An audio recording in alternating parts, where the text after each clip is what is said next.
बसवा पे होके सवार माई बेटवा के घरे आ जाई।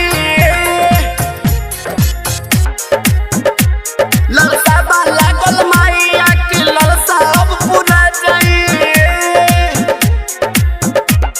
बसवा पे होके सवार माई बेटवा के घरे आ जाई।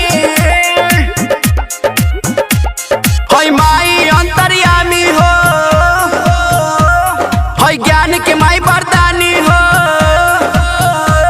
होय माई अंतर्यामी हो, होय ज्ञान के माई वरदानी हो, ज्ञान के माई वरदानी हो। श्रद्धा से पूजन करी ले जिंदगी हमरो सवर जाई। हसवा पे होके सवार माई बेटवा के घरे आ जाई।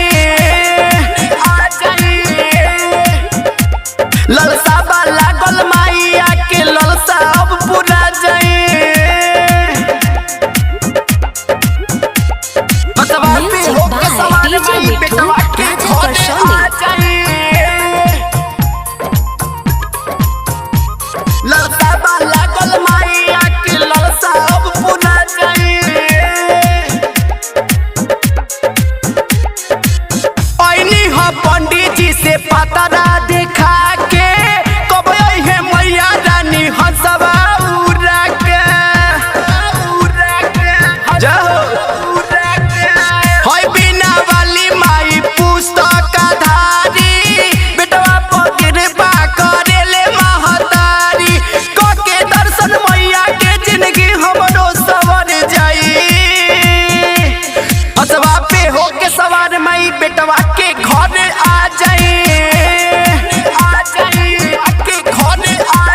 ललसा बा लागल माई आके ललसा अब पूरा जाई। बसवा पे होके सवार माई बेटवा के घरे आ जाई। ललसा बा लागल माई आके ललसा अब पूरा जाई। जाके बजरिया से कलसा ले आईनी, पूजा के सामान एक एक हम जुटाईनी। बिना के ताल पर ज्ञान बरसा के बटन दुलार माई संगीत सजा के। रघु सनी पर कृपा करी जिंदगी अब सवर जाई। हसवा पे होके सवार माई बेटवा के घरे आ जाई। ललसा बा लागल माई आके ललसा अब पूरा जाई।